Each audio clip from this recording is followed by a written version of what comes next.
ان کو پاکستان کے اداروں کے ساتھ چلنا چاہیے. آج پاکستان کی جو سالمیت کو مسائل درپیش ہیں, اور آپ نے دیکھا کاظم صاحب کہ اللہ تعالیٰ کی ذات نے پاکستان کو جو عزتیں نصیب کی ہیں, پاکستان نے اپنی سے 10 گنا بڑی طاقتور دشمن کے دانت کھٹے کیے ہیں. مارکہ حق کی صورت میں افواج پاکستان کو اس کا کریڈٹ ٹوٹل جاتا ہے, اور سول گورنمنٹ کو اس کا پورا کریڈٹ جاتا ہے. اور آج پورے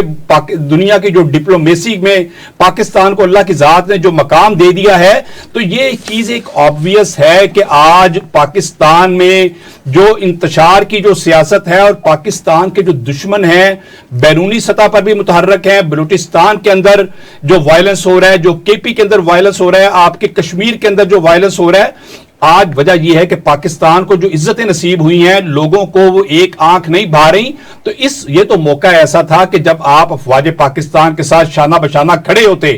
آپ ملکی سالمیت کے لیے میدان عمل کے اندر آ جاتے کہ ہم نے ملک دشمن قوتوں کو اور جو اینٹی سٹیٹ ایکٹرز ہیں, ہم نے ان کو نیست و نابود کر کے چھوڑنا ہے, بجائے اس کے آپ اپنی اس فوج کے اوپر بھی کہ جو شہداء کی فوج ہے, جو شہادتیں دے رہی ہے, جو ملکی سالمیت کے لیے جو جد و جہد کر رہی ہے دن رات, جو انٹیریئر اور ایکسٹیریئر لیول کے اوپر جو ہماری اور فوج اللہ تعالیٰ کی ذات نے, اور ایسی فوج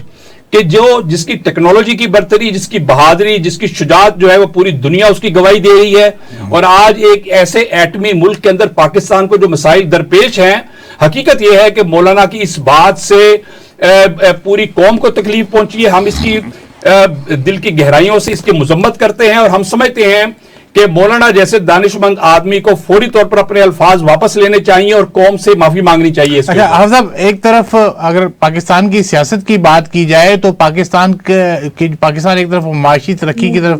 جو ہے وہ حکومتی دعوے کیے جاتے ہیں کہ جا رہا ہے, اور پاکستان میں کافی زیادہ پروجیکٹس, اور اللہ کی طرف سے جو دو دیگر جو ماضی میں واقعات پیش آئے, جس میں جو ایک ہمسایہ ملک سے جنگ تھی, اس کے ساتھ ساتھ ایران اور امریکہ میں کی جو جنگ میں ثالث کا کردار ادا کرنا پاکستان کے لیے نو ڈاؤٹ کہ ایک بڑا بریک تھرو جو ہے وہ آیا, اور عالمی سطح پر پاکستان کا نام جو ہے وہ روشن ہوا, جس کا کریڈٹ پاک فوج کو بھی جاتا ہے اور موجودہ حکومت کو بھی جاتا ہے. لیکن اب کافی عرصے کے بعد نہ صرف JUI بلکہ جماعت اسلامی کی جانب سے بھی جو ہے وہ حکومت مخالف اور سوئی اشیاء خورد و نوش کی جو قیمتوں ہیں ان کے خلاف, بجلی اور گیس کے خلاف جو ہے وہ احتجاج کا سلسلہ جو ہے وہ جاری کرنے کا اعلان کیا گیا ہے. آپ کیا سمجھتے ہیں کہ کیا وجہ نظر آتی ہے کہ کافی عرصے کے بعد خاموشی, اور خاموشی کے فوراً بعد مولانا فضل الرحمان صاحب جو ہیں وہ آ کے پنجاب میں جلسہ کرتے ہیں, اور جماعت اسلامی جو ہے وہ بھی ملک بھر میں جو ہے وہ جلسے اور احتجاج کا سلسلے جاری کرنے کا اعلان جو ہے وہ کر دیتی ہے؟ دیکھیں قاضی صاحب, یہ پاکستان جو ہے یہ سیاسی جماعتیں یہاں پر الحمدللہ آزاد ہیں. ہر سیاسی جماعت کو حق ہے کہ وہ اپنا منشور عوام کے سامنے پیش کرے.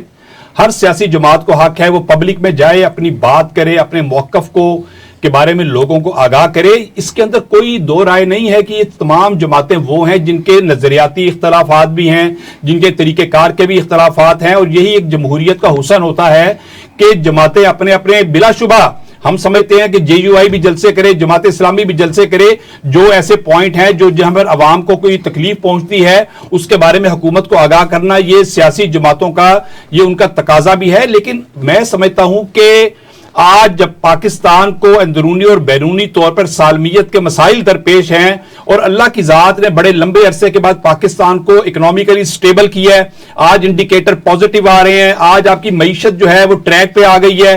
آج آپ کے جب PDM کی گورنمنٹ آئی تھی تو $1 بلین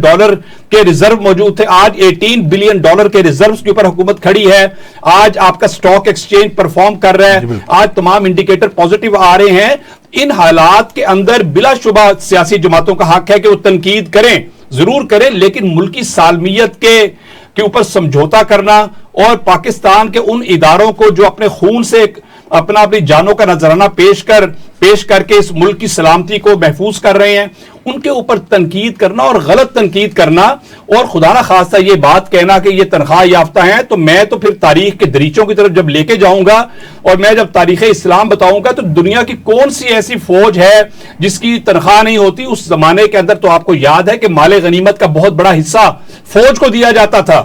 اور اس کے علاوہ تنخواہیں اور ان کے لیے مراعات ہوتی تھی، تو خدا نہ خواستہ کیا وہ کرائے کی افواہیں تھی جنہوں نے پورا عالم فتح کر دیا، اور جنہوں نے اسلام کا، جنہوں نے افریقہ کے اندر، جنہوں نے یورپ کے اندر، اور جنہوں نے ایشیا کے ممالک کے اندر، اور جنہوں نے میڈل ایسٹ، اور جنہوں نے روم اور کسرا اور اپنا کیسر اور کسرا جیسی سلطنتوں کو جنہوں نے اسلام کے تابع لے کر آئے، کیا وہ خدا نہ خواستہ کرائے کی افواہیں تھی؟ اس لیے میں سمجھتا ہوں کہ مولانا فضل الرحمان صاحب کو ہوں یا جماعت اسلامی کے لوگ ہوں، حقیقت یہ ہے کہ یہ وہ لوگ ہیں جو ہم سمجھتے ہیں کہ جو معتدل مزاج کے لوگ تھے، ان کو اپنا اس اعتدال کا مزاج دوبارہ برقرار رکھنا چاہیے، اور ہم یہ سمجھتے ہیں کہ اس معاملے کے اندر جو ان سے کوتاہی یا غلطی ہوئی ہے اس کے اوپر ان کو ایکسکیوز کرنا چاہیے۔ لیکن اگر بات کی جائے حافظ صاحب، میں بات کر رہا تھا کہ جو جماعت اسلامی ہے اس کی طرف سے اعلان کیا گیا ہے کہ جو بجلی اور گیس کے جو بلز ہیں، جو کی قیمتیں ہیں، ان کے خلاف احتجاج جو ہے وہ کرنے جا رہے ہیں، آئی پی پیز کے خلاف احتجاج کرنے جا رہے ہیں۔ تو آئی پی پیز کے بارے میں آپ کا کیا موقف ہے؟ کیا آپ سمجھتے ہیں کہ ان کے خلاف احتجاج ہونا چاہیے؟ پچھلے کچھ عرصہ قبل، اگر 1 سال قبل کی بات کی جائے تو جماعت اسلامی کی جانب سے ریگولر احتجاج جو ہے وہ ریکارڈ کروایا جاتا تھا، احتجاج جو ہے دھرنے دیے جاتے تھے، جس کے بعد کچھ آئی پی پیز کے کانٹریکٹ جو ہے وہ کینسل بھی کیے گئے تھے۔ یہ قاسم صاحب بالکل آپ ٹھیک بات کہہ رہے ہیں۔ یہ جو فیول کا کرائسس ہے، آپ کے علم میں ہے کہ جب یہ ایران اور امریکہ کی جنگ شروع ہوئی ہے، جس طرح خلیج کے اندر بحران آیا اور آبنائے ہرمز کو بند کر دیا گیا اور سارے جہازوں کی نکاسی، پاکستان اس پورے ایشیا کے اندر پورے ریجن کے اندر وہ ملک تھا کہ جہاں پر الحمدللہ ان انٹرپٹڈ سپلائی جو ہے وہ ملی ہے، نہ فرٹیلائزرز کی کمی ہوئی ہے، نہ پیسٹیسائڈز کی کمی ہوئی ہے، نہ پیٹرولیم پروڈکٹس کی کمی ہوئی ہے، اور پوری لوگوں نے اس بات کو بڑا واضح آبزرو کیا ہے کہ پاکستان کے کسی پیٹرول پمپ کے اوپر کوئی آپ کو کیوز نظر نہیں آئی، لوگوں کی قطاریں نظر نہیں آئی، جبکہ آپ کے دیگر ممالک میں، انڈیا میں، بنگلہ دیش میں، سری لنکا میں آپ نے دیکھا کئی ہزار لوگ اپنے ڈونگے پکڑ کے پیٹرول لینے کے لیے کھڑے ہوتے تھے اور ان کو پیٹرول نہیں ملتا تھا۔ اللہ کی ذات کی مہربانی سے اس حکومت نے اس کو مینج کیا ہے۔ جو انٹرنیشنل پرائس ہوتی ہے پیٹرول کی، ظاہر ہے حکومت نے اس کے مطابق چلنا ہے، اور سبسڈی دینے والا جو کام ہے وہ اب یہ والی حکومت اب بالکل نہیں کرے گی، اس لیے کہ یہ چیزیں اب سبسڈائز کر کے آپ کا جو سب سے بڑا بل بنتا ہے، آپ نے جو ایک پیمنٹ کرنی ہوتی ہے وہ آپ کا پیٹرول کا بل بنتا ہے۔ اور دوسری بات آپ نے آئی پی پیز کے حوالے سے کی ہے، آئی پی پیز کے ساتھ آپ کے سوورن ایگریمنٹس ہیں، آپ نے سوورن گارنٹیز دی ہوئی ہیں، جس میں آپ نے، اور آپ کو یاد ہوگا کہ 2017 میں جو انڈسٹریل ریولوشن آنا تھا، اور اگر یہ معاملات آگے چلتے تو جو سی پیک رول بیک نہ ہوتا تو آپ کے 2000 کلومیٹر پہ انڈسٹریل زون بننے تھے، آپ کی فیکٹریاں لگنی تھی۔ تو اس حوالے سے آئی پی پیز کو یہ جو فیکٹریاں لگائی گئی تھی کہ جس میں 40,000 پلس کی جو میگا واٹ کی کیپیسٹی تھی، یہ اسی بنیاد پر لگائی گئی تھی کہ فیکٹریاں لگنی تھی۔ لیکن اگر نہیں ہوا، اگر یہ نہیں ہوا تو آئی پی پی سے جان تو چھڑوانی ہے۔ میں آپ کو بتا رہا ہوں، میں اسی طرف آ رہا ہوں کہ یہ جو وہ بدقسمتی سے 2018 میں اس ملک کا ریورس گیئر لگ گیا اور وہ فیکٹریاں نہیں لگ سکی اور وہ زونز نہیں بن سکے۔ اس کے باوجود حکومت نے، چونکہ آئی پی پیز کے ساتھ سوورن ہماری ایگریمنٹس ہیں، اس کے باوجود حکومت نے ان کے ساتھ بات چیت کی، ان کے سارے کانٹریکٹس کو ریویو کیا، ان کے ایگریمنٹس ریویو ہوئے، اور ان کو اس پوائنٹ پر لے کر آئے کہ آپ منیمم سے منیمم اماؤنٹ جو ہے وہ ان کو ملے گی، اور جو ان کے ساتھ ایگریمنٹ ایکسپائر ہوتے جائیں گے، آئی پی پیز جو ہے وہ فلٹر آؤٹ ہوتی جائیں گی، اور ہم الٹیمیٹلی گرین انرجی کی طرف، رینیویبل انرجی کی طرف ہم، یہ پوری قوم انشاءاللہ تعالی آئے گی، اور آپ یہ دیکھیں گے کہ اگلے آنے والے 5 سے 7 سال میں آئی پی پیز تقریباً 70 to 80% آئی پی پیز جو ہیں وہ انشاءاللہ تعالی ان کو پیمنٹس بالکل بند ہو جائیں گی، اور اس ملک کو انتہائی سستی اور جو ہائیڈل انرجی ہے وہ بھی ملے گی، اور رینیویبل انرجی کے ذریعے بھی بجلی آپ کو میسر آئے گی۔ اللہ آپ کی زبان مبارک کرے۔ لیکن پاکستان کے پاس اس وقت اگر بجلی کی کرائسس کا جو واحد حل ہے نا، وہ آئی پی پیز کے جو معاہدے ہیں، ان کی معطلی جو ہے فوری طور پر اگر ہو یا جب بھی ہو تبھی ہونی ہے۔ نہیں زہیب کاظمی صاحب، میں اس بات پر تھوڑا سا اختلاف کروں گا کہ دیکھیں اس طرح معطلیاں نہیں ہوتی۔ آپ ایک گورنمنٹ ہیں، آپ ایک حکومت ہیں، آپ پوری دنیا کے ساتھ منسلک ہیں، آپ پوری دنیا کے اداروں سے منسلک ہیں، آپ اپنے ایگریمنٹس کی خلاف ورزی اس طرح نہیں، ہاں آپ کا یہ، آپ کی سمارٹنس یہ ہونی چاہیے کہ آپ ان کے ساتھ بیٹھ جائیں آئی پی پی اور ریویو کریں، آپ ان کو منیمم پہ لے کر آئیں، یہ کر لیا جائے، آئندہ کے لیے بیٹھ کے ریوائیو کیا جائے۔ بالکل بالکل، اس پر گورنمنٹ کام کر رہی ہے۔ دیکھیں افضل، پاکستان کے ہی لوگ ہیں، تقریباً 41 کے قریب جو کمپنیز ہیں وہ پاکستانیوں کی ہیں، پاکستانی بزنس مین کی ہیں, پاکستانی طاقتور حلقوں کی ہیں, تو ان کو تو کم سے کم احساس کرنا چاہیے, بیٹھنا چاہیے, بیٹھ کر ریوائیو کرنا چاہیے حکومت کے ساتھ. بس میرا یہی کہنا ہے. اب بات کریں گے ہم بلدیاتی انتخابات کی. تو نون لیگ بلدیاتی انتخابات جو ہے وہ کروانے جا رہی ہے, کیا پلان ہے, ہو رہے ہیں یا نہیں ہو رہے؟ دیکھا ایسا بڑا آپ نے مناسب سوال کیا ہے, اور اس پر میں سمجھتا ہوں کہ جمہوریت کا بنیادی تقاضا یہ ہے کہ الٹیمیٹلی بلدیاتی ادارے وجود میں آنے چاہیے تاکہ دنیا کا جو ترقی کا ماڈل, اگر آپ پوری دنیا کا ترقی کا ماڈل دیکھیں, ڈیولپمنٹ کا ماڈل دیکھیں, آپ یورپ سے شروع ہوں, آپ امریکہ چلے جائیں, کینیڈا چلے جائیں, آسٹریلیا چلے جائیں, جو دنیا کی ترقی یافتہ قومیں ہیں جنہوں نے گراس روٹ لیول پر لوگوں کو فیسیلیٹیٹ کر کے دکھا دیا ہے, اس کی بنیادی وجہ ان کا یہ ڈیولوشن پلان اور ان کے بلدیاتی اداروں کا وجود میں آنا اور ان کی فنکشننگ ہے. تو اس لیے یہ ایک بڑی بنیادی تقاضا ہے. اس کے اوپر سپریم کورٹ آف پاکستان کے بڑی واضح ہدایات موجود ہیں, اور انشاءاللہ تعالیٰ آپ یہ دیکھیں گے کہ کم از کم پنجاب کے اندر میں آپ کو اس بات کا یقین دلانا چاہتا ہوں کہ آئندہ آنے والے چند ماہ کے اندر بلدیاتی انتخابات کی پوری تیاری ہو رہی ہے, اور بلدیاتی انتخابات ہوں گے, ڈیولوشن پلان پر بھی عمل ہوگا, نیچے گراس روٹ لیول پر جو نمائندے ہیں ان کو باقاعدہ ان کو اتھورائز کیا جائے گا, ان کو باقاعدہ ان کو اتھارٹی دی جائے گی تاکہ وہ لوگوں کے چھوٹے چھوٹے مسائل کو حل کر سکیں اور ڈیولپمنٹ کے کاموں میں اپنا رول پلے کریں. جیسے آپ نے فرمایا کہ بہت ضروری ہے بلدیاتی انتخابات ہونا, اور نیچے گراس روٹ لیول تک لوگوں کے کام ہونے کے لیے جتنے بھی لوگ ہیں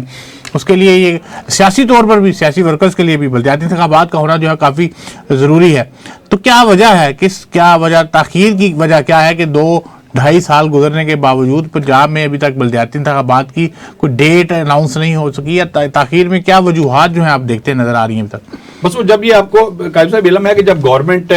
بنی تو اس کے بعد پھر ایک بحث شروع ہوئی کہ کون سا نظام آنا چاہیے,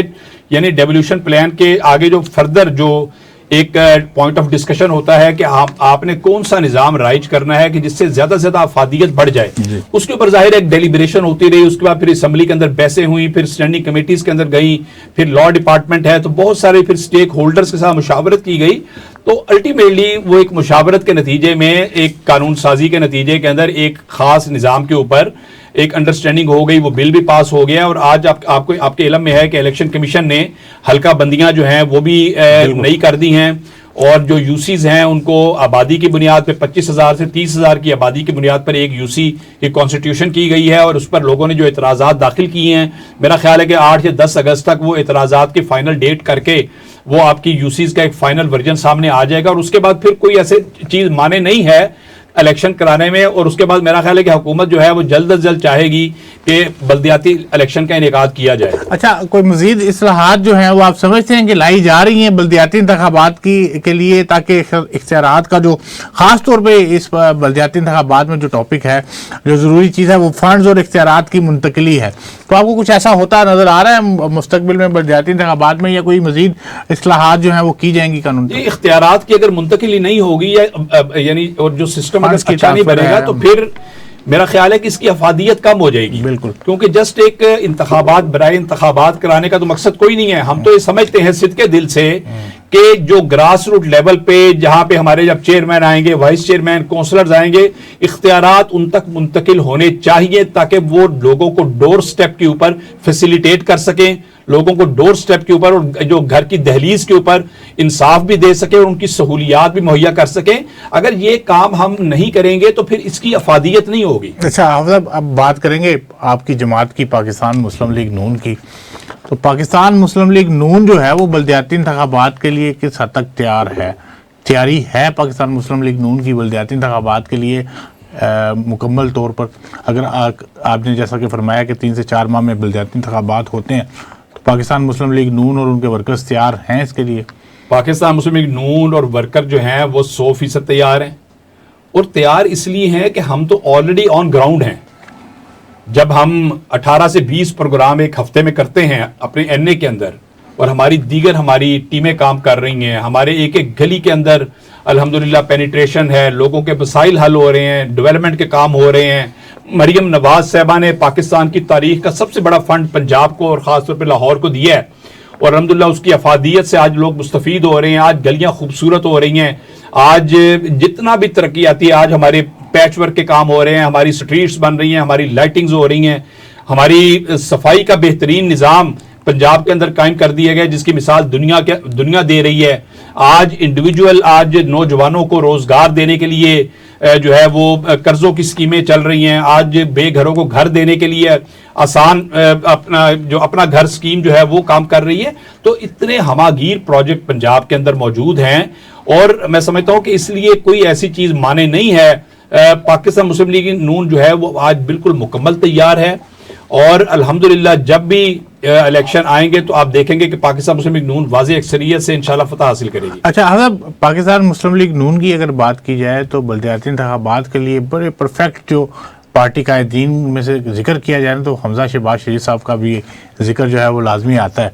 تو وہ بھی آپ کو لگتا ہے کہ وہ اس حد تک ایکٹیو ہیں، متحرک؟ ہمیں تو گلا ہے ان سے کافی زیادہ کہ وہ اس حد تک جو جتنی امید جو ہمیں پارٹی ورکرز کی جانب سے کہا جاتا ہے کہ جتنی امید ان سے کی جاتی ہے اس حد تک متحرک نہیں ہے. اور وہ میرے خیال سے بڑی ایک اہم ریڑھ کی ہڈی کی جو ہے وہ اہمیت رکھتے ہیں اگر بلدیاتی انتخابات پنجاب میں ہوتے ہیں. اگر مسلم لیگ نون کی بات کی جائے، چونکہ میں مسلم لیگ نون کی رپورٹنگ بھی کر رہا ہوں کافی عرصے سے، اور میں نے ان کا جو اثر و رسوخ ہے وہ دیکھا ہے، ان کا ملنا جلنا بلدیاتی نمائندوں سے دیکھا ہے. دیکھیں، یہ بالکل آپ نے ٹھیک کہا ہے. حقیقت یہ ہے کہ میاں حمزہ شہباز شریف صاحب کو اللہ تعالیٰ کی ذات نے ایک بڑا مقام دیا ہے. ان کی پبلک کے ساتھ، ان کی ورکرز کے ساتھ ایک ایسی کوارڈینیشن اور بندھن کا ایک رشتہ ہے کہ جو ختم نہیں ہو سکتا. لوگ ان پر اعتماد کا اظہار کرتے ہیں، اور مجھے یقین کامل ہے کہ انشاءاللہ تعالیٰ وہ میدان عمل میں نکلیں گے. وہ پہلے بھی میدان عمل کے اندر موجود ہیں، لیکن وہ جو ان کی جس طرح فعال ہونا چاہیے نا. دیکھیں، چند ماہ کے بعد آپ جیسے کہہ رہے ہیں کہ الیکشن کروانے جا رہے ہیں، اور چند ماہ پہلے کی جو سیاسی ہلچل ہے وہ نظر نہیں آ رہی. بس انشاءاللہ یہ بڑی جلدی آپ کو ہلچل بھی نظر آئے گی. آپ کو ہمارے جو لیڈرشپ ہے اس کے جب فیصلے سامنے آئیں گے، میاں محمد نواز شریف صاحب نے تمام فیصلے کرنے ہیں، اور کس کو کیا ذمہ داری دینی ہے اس کو یہ میاں محمد نواز شریف صاحب فیصلے کریں گے. تو یہ پوری پاکستان مسلم لیگ نون جو ہے یہ ایک ہے.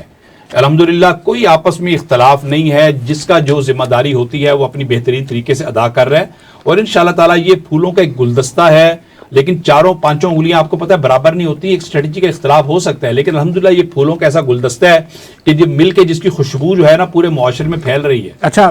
حضرت، میں تھوڑا سا سخت سوال کروں گا آپ سے کہ آپ کیا سمجھتے ہیں کہ بلدیاتی انتخابات کے لیے اگر پاکستان مسلم لیگ نون میدان میں جاتی ہے تو کون کون سے ایسے پروجیکٹس ہیں جس کے لیے عوام جو ہے وہ آپ پر اعتماد کرے گی اور آپ کو ووٹ دے گی؟ جبکہ مہنگائی آپ سمجھتے ہیں کہ کم ہوئی ہے یا شیخ اردونوش کی قیمتوں میں کمی ہوئی ہے، پیٹرول مزید مہنگا ہوا، بجلی مزید مہنگی ہوئی، تو عوام جو ہے وہ سراپا احتجاج ہے اس کو لے کے؟ دیکھیں، بات یہ ہے کہ اگر آپ 2022 میں جب پی ڈی ایم گورنمنٹ آئی تو اس وقت کہ اگر آپ حالات کا موازنہ کریں تو پھر آپ کا یہ سوال جو ہے نا وہ بنتا نہیں ہے. اس لیے کہ اس وقت جو انفلیشن اور مہنگائی کی ریشو تھی 39% تھی، بالکل، جبکہ اس کو پی ایم ایل این کی گورنمنٹ جو ہے نا 4% پہ لے کر آئی، اور آج یہ 6% کے اوپر مہنگائی کی کیفیت ہے جو کہ پوری دنیا سے کم ہے. آج آپ یو کے چلے جائیں، آپ یورپ چلے جائیں، امریکہ چلے جائیں، وہاں پہ 8 to 10% انفلیشن ریٹ آج ہے. آج ہمارے ہاں ہر چیز کنٹرول ہے. یہ جو بات ہو رہی ہے پیٹرولیم پروڈکٹس کی اور بجلی کی پرائسز کی، یہ تو چونکہ انٹرنیشنل جو عالمی اتار چڑھاؤ ہے جنگوں کے نتیجے میں، اور جو ایک انریسٹ ہے پورے خلیجی ممالک کے اندر، بحیرہ عرب کے اندر اور خلیج عمان کے اندر جو انریسٹ ہے، یہ اس کی بنیاد کے اوپر آج ظاہر ہے اس کے پھر اثرات عوام الناس میں پڑتے ہیں. اور ہم یہ سمجھتے ہیں کہ بجلی کی جو قیمت ہے وہ ایک عام آدمی کے لیے کی جیب سے وہ باہر ہے، لیکن انشاءاللہ تعالیٰ آپ دیکھیں گے کہ یہ بجلی کی جو پرائسز ہیں یہ بھی کم ہوں گی،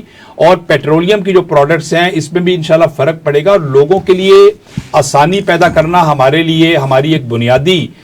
جو ہے وہ سیاست کی بھی بنیاد ہے. اور حقیقت یہ ہے کہ سیاست کا جو مقصد ہے وہ بھی یہ ہے کہ اپنے عوام کو اور خاندانوں کو خوشحالی کی طرف لے کے آنا.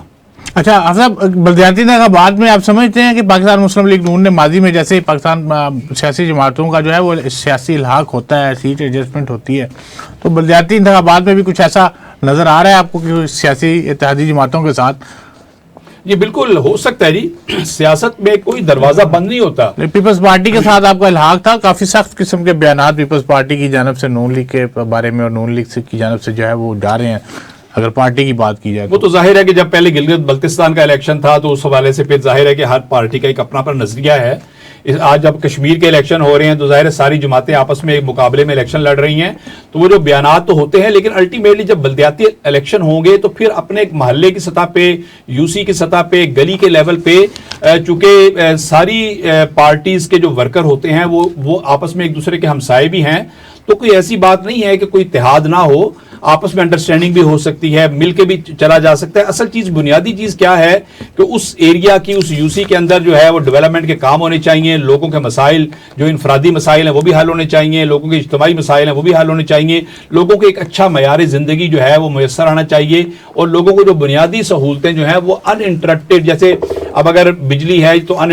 انٹرپٹیڈ اس کی سپلائی ہونی چاہیے, اس طرح سوئی گیس کا پریشر ٹھیک ہونا چاہیے, اس طرح ہمارے جو سیوریج کا نظام ہے, واٹر سپلائی ہے, روڈز ہیں, یہ وہ بنیادی چیزیں ہیں جن کو محلے کے لیول پر ایک پرفیکشن ہونی چاہیے. باقی اس کے بعد پھر یہ ہے کہ اہل محلہ ہیں, اللہ کی ذات نے سب کو صلاحیتیں عطا کی ہیں, جو جتنی محنت کرتا ہے اللہ اس کو اتنا ہی رزق بھی دیتا ہے. تو پھر یہ ہے کہ کم از کم یہ حکومت کی ذمہ داری ہے کہ بنیادی سہولتیں سب کو برابر لیول پہ میسر آئیں. اچھا آپ یہ بتائیے گا کہ پاکستان مسلم لیگ نون ہے, جیسے آپ نے بتایا کہ آپ ایک حلقے میں 18 سے 20 پروگرام جو ہیں وہ سیاسی اپنے حلقوں میں کر رہے ہیں اور ملاقاتیں جاری ہیں, آپ کی کس حد تک تیاری ہے؟ آپ کی بات سے, جواب سے جو ہے وہ ہمیں تھوڑا سا آئیڈیا ہو جائے گا پاکستان مسلم لیگ نون کی تیاری کا, کہ آپ کے جو نوجوان اور خاص طور پہ خواتین کو بھی بلدیاتی انتخابات میں سنا ہے نمائندگی دی جا رہی ہے اس دفعہ کافی زیادہ, تو آپ کی جو سیٹس ہیں اس میں خواتین کی نمائندگی کس حد تک ہے اور کتنی تیاری موجود ہے حلقے میں؟ ہمارا جو NA-129 ہے, اس میں اللہ تعالیٰ کی مہربانی سے ہمارے پاس خواتین کی بہت بڑی ٹیم ہے, ہمارے پاس یوتھ کی ٹیم ہے, ہمارے پاس جتنے بھی لوگ ہیں وہ بڑے متحرک لوگ ہیں. انشاءاللہ تعالیٰ آپ دیکھیں گے کہ 99% انشاءاللہ جو ہے وہ PMLN جیتے گی انشاءاللہ, اور اپنی کارکردگی, اپنی پرفارمنس کی بنیاد پر جیتے گی. اور یہ وہ ٹیمیں ہیں کاظمی صاحب جو دن رات لوگوں کی خدمت میں لگی ہوئی ہیں. اچھا, یہاں پہ کوئی کام لوگوں کو پڑتا ہے تو وہ حاضر خدمت ہوتی ہیں. اچھا, کئی مسلم لیگ نون کے ورکرز ایسے بھی ہیں جن کو شکایات ہیں باقاعدہ طور پہ پارٹی کی عادت سے, اپنے قائدین سے, کہ ان کو اوپر سے پشت رکھا گیا ہے, ان کے کام بھی نہیں ہو رہے, ان سے ملاقاتیں نہیں کی جا رہی. یہ بالکل شکایات دیکھیں ہوتی ہیں. ظاہر ہے کہ ایک نظام چل رہا ہے تو اس کے اندر جو بڑی جماعتیں ہوتی ہیں آپس میں گلے شکوے شکایات کا ہونا, لیکن ان شکایات کے ہونے کا مطلب یہ نہیں ہے کہ خدا نخواستہ کوئی تنظیم کمزور ہو گئی ہے. تنظیم جب یہ موقع آتا ہے الیکشن کا تو پھر تمام لوگ اکٹھے ہو جاتے ہیں اور تمام لوگ پھر ایک ہی یکجہتی کے ساتھ اور ایک ہی عنوان کے ساتھ کام کرتے ہیں, کہ جس کا مقصد یہ ہوتا ہے کہ پاکستان مسلم لیگ نون کو ہر صورت کے اندر فتح ملنی چاہیے, اور پاکستان مسلم لیگ نون جو ہے اس کے اوپر پورا اعتماد کیا جاتا ہے. اچھا صاحب, آخری سوال میں آپ سے کروں گا, آپ کیا پیغام دیں گے پاکستان مسلم لیگ نون کی جانب سے؟ بلدیاتی انتخابات اگر ہونے جاتے ہیں تو ووٹرز کو, مسلم لیگ نون کے جو ووٹرز ہیں ان کے لیے کیا پیغام ہے, اور پاکستان کی عوام کے لیے کیا پیغام ہے, اور کیا وہ دو ایسی چیزیں ہیں جن کو لے کر بلدیاتی انتخابات میں آپ اتریں تو عوام آپ کو ووٹ دے گی؟ دیکھیں, میں تو ہمیشہ یہ کہتا ہوں پاکستان کی عوام کو, پنجاب کی عوام کو, اپنے حلقے کی عوام کو, کہ آپ اگر پاکستان کی 78 سالہ تاریخ میں سے آپ پوری ایک طرف رکھ دیں اور نواز شریف کے اقتدار کے اگر چند سال ایک طرف رکھیں گے تو باقی تو پھر کھنڈرات ہیں. آپ یہ دیکھیں کہ کون سی ایسی پارٹی ہے کہ جس کے دور کے اندر اللہ کی ذات نے پاکستان کو ترقیاں دی ہیں, کس دور میں موٹر ویز بنی ہیں, لاہور اور پنجاب آج پھولوں کا اور باغوں کا شہر اور صوبہ بن گیا ہے, آج آپ کو بہترین دنیا کا صفائی کا نظام میسر آ رہا ہے, آج آپ کو گرین ٹرانسپورٹ نظر آ رہی ہے, آج آپ کو میٹرو بسیں اور اورنج لائنز نظر آ رہی ہیں. یہ کہاں پر اور اتنی زیادہ ترقی ہے؟ 200 سے زیادہ ہاسپٹل نئے بنے ہیں, 200 سے زیادہ کالجز اور یونیورسٹیاں پنجاب کے اندر بنی ہیں جو شہباز شریف صاحب کے دور سے لے کے آج تک. تو یہ جو ہر لیول پر جو ترقی ہے, اور آج آپ دیکھیں کہ حکومت پنجاب اور حکومت پاکستان جاگ رہی ہے. اگر کوئی معاملہ پیش آتا ہے فوری ریسپانس دیا جاتا ہے. کہیں پر ایک واقعہ ڈی جی خان میں ہوتا ہے تو وزیر اعلیٰ پنجاب پوری رات جاگتی ہیں اور اس کا پورا وہ اس کی رپورٹ لیتی ہیں اور پھر اس کے مداوع کیا جاتا ہے. اور آپ یہ دیکھیں کہ یہ کون سی ایسی گورنمنٹ ہے جو آپ کے ساتھ چل رہی ہے, جو ماؤں بہنوں بیٹیوں کی عزتوں کو بڑھا رہی ہے, جو ایسے پروجیکٹ دے رہی ہے جس سے ہمارے بزرگوں کی عزتیں بڑھ رہی ہیں, جس سے ہمارے نوجوان اکوموڈیٹ ہو رہے ہیں. تو یہ آئندہ آنے والے دنوں میں میرا پیغام یہ ہے کہ لوگ کارکردگی کے موازنے کی بنیاد پر ووٹ دیں, اور کارکردگی کے موازنے کی بنیاد پر جو اللہ کی ذات نے ہمیں شعور عطا کیا ہے اس کا بھی یہ تقاضا ہے کہ کارکردگی کا موازنہ کیا جائے. بہت بہت شکریہ حافظ صاحب, آپ سے بہت اچھی گفتگو رہی. بالکل حافظ صاحب کا کہنا ہے کہ مولانا فضل الرحمان صاحب جو ہیں ان کو اپنے بیانات پر نظر ثانی کرنی چاہیے اور قوم سے جو ہے وہ معافی مانگنی چاہیے. ان کے بیانات جو ہیں وہ کافی زیادہ سخت ہیں. اس کے ساتھ ساتھ حافظ نعمان صاحب کا یہ بھی کہنا ہے کہ پاکستان میں پنجاب میں جو پاکستان مسلم لیگ نون ہے وہ بلدیاتی انتخابات اسی سال کروانے جا رہی ہے اور اس کے لیے پاکستان مسلم لیگ نون کی مکمل تیاریاں بھی جو ہیں وہ ہو چکی ہیں. دیکھنا یہ ہے کہ کیا اس سال جو ہے بلدیاتی انتخابات ہو رہے ہیں یا نہیں. اپنے میزبان زہیب کاظمی کو اجازت دیجیے. اللہ حافظ.